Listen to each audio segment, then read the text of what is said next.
One presented by Xfinity. Joining us this week, your starting left guard, Max Scharping. And I had all these questions, but I just heard you say over the bye week you went deer hunting up in Wisconsin. I thought, we have to start there.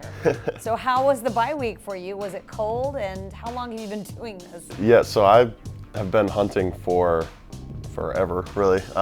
My family is a big hunting group. I have an 8-pointer mounted in my room even, so I've been doing it for a long time, and just happened to line up with opening weekend in Wisconsin, so I got to go see my family and kind of surprise some of my uncles, so it was cool. I've met some of your family when we were up in Wisconsin for the Green Bay joint training camp and the practices. Does everybody go, like mom, dad, everybody, or is it more just like dad and uncles? So my sister does go. She does? Yeah, and she was the first female from the family to do so, actually. But we have a couple more cousins now that came up this year, but for the most part, it's mostly uncles, male cousins, stuff like that. Okay. But it's a good time. Is it just deer or anything else? Just deer when we go up, yeah. Okay. Have you done any hunting in Texas, or you plan on I starting?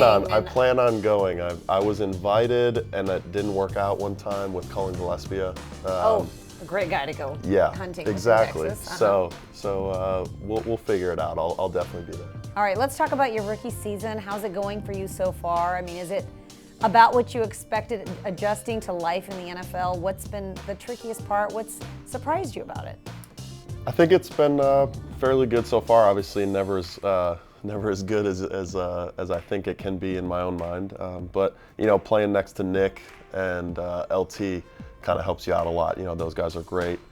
And then having Zach and Mance, kind of help me out with who they've played before, certain moves that guys have, just what to expect from certain defenses. They've all been a great help. For you, you played tackle at Northern Illinois, correct? And then you come in here and you sort of did a little bit of everything during the offseason and training camp. Was the adjustment to guard a little bit easier than playing tackle in the NFL, or what was that like for you to play a different position on the offensive line?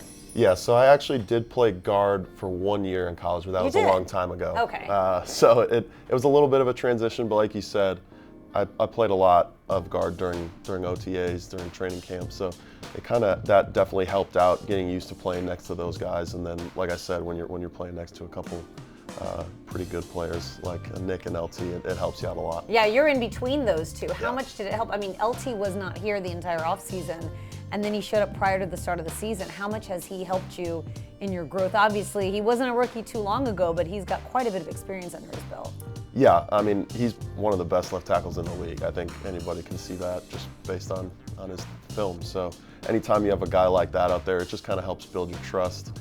You got good guys next to you, and as long as you don't screw up too bad, they're going to make you look good. You guys all are very calm, and maybe this is just me interpreting it, but it seems like you guys have a very calm, collected, poised manner about you. Is that the case for the 5 of you across the line, or is there a different side of you that we don't see when you guys are not out there? Well, I think Mance is the craziest one. I think you can see that in his pregame speeches. He's pretty outgoing, yes. But no, I think for the most part, we try to take it as it comes, kind of discuss what happens, and just try not to let too much affect you.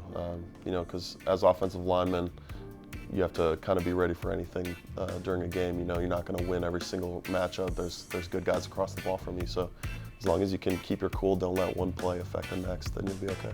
Yeah, and you were here during the offseason, so you obviously heard all the chatter about the offensive line and the O-line and how much it needed to improve to keep Deshaun Watson upright.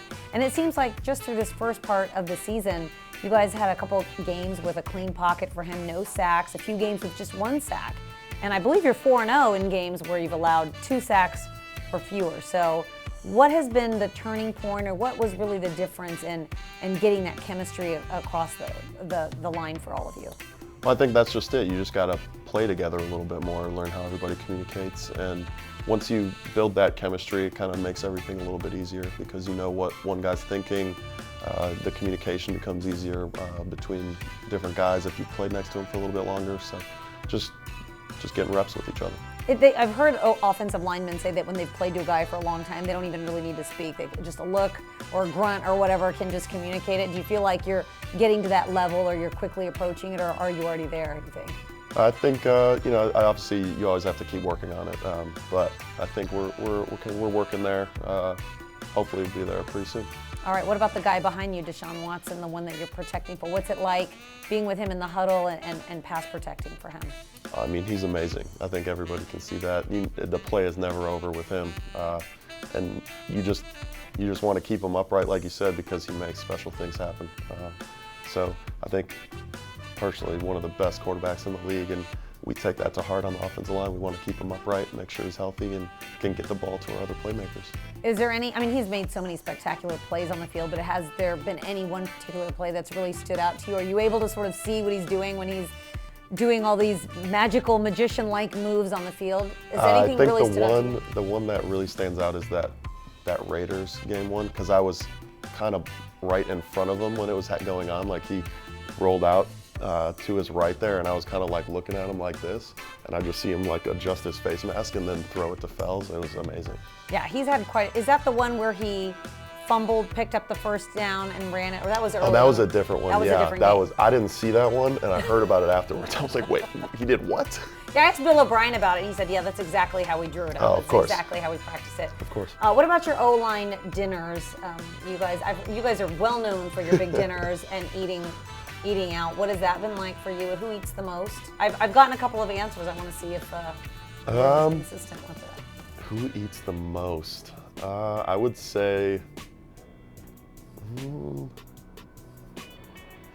I think Titus goes crazy on the appetizers. Oh. For sure. Okay. He's the appetizer king. Okay. But I think overall might be Rick Leonard.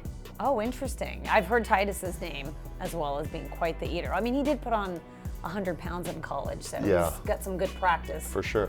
Going for him. How about playing at Northern Illinois? I mean, how much did that prepare you for sort of the scheme that you're in here with the Texans? Because you did a lot of RPO stuff there, did you not? Yeah, we used the quarterback a lot, with zone reads and stuff like that. So I guess I'm pretty used to a mobile quarterback, and that helps knowing, the play's never over, like I said, with Deshaun. So I think that helped for sure. But when you have guys like this around you, everything's a little bit different once you make the jump to this level.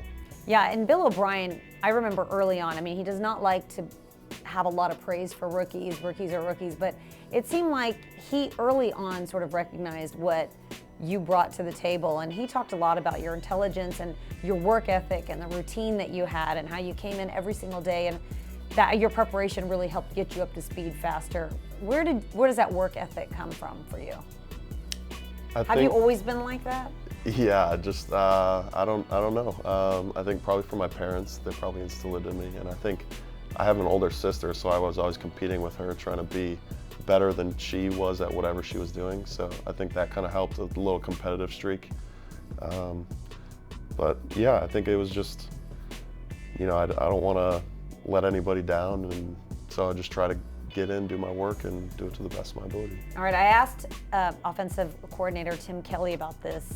His brother scored a touchdown for the Titans. He's an offensive lineman, and it seems like this is a little bit of a trend, even in the AFC South. Quentin Nelson did it a few weeks ago for the Colts.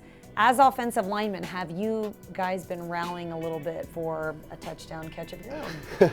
I think it's always in the back of our minds. No, not really. A celebration prepared definitely just a celebration just in case. No, but I think, with the guys we have around us, I think we just want to score as many points as possible, and to be honest, they're a lot better at it than I would be. So we can save the celebrations and everything for them. Well, I'm rooting for you guys anyway, because I think that'd be a lot of fun to watch. All right, best of luck for the rest of the season, Max. Thanks so much. Thank you very much.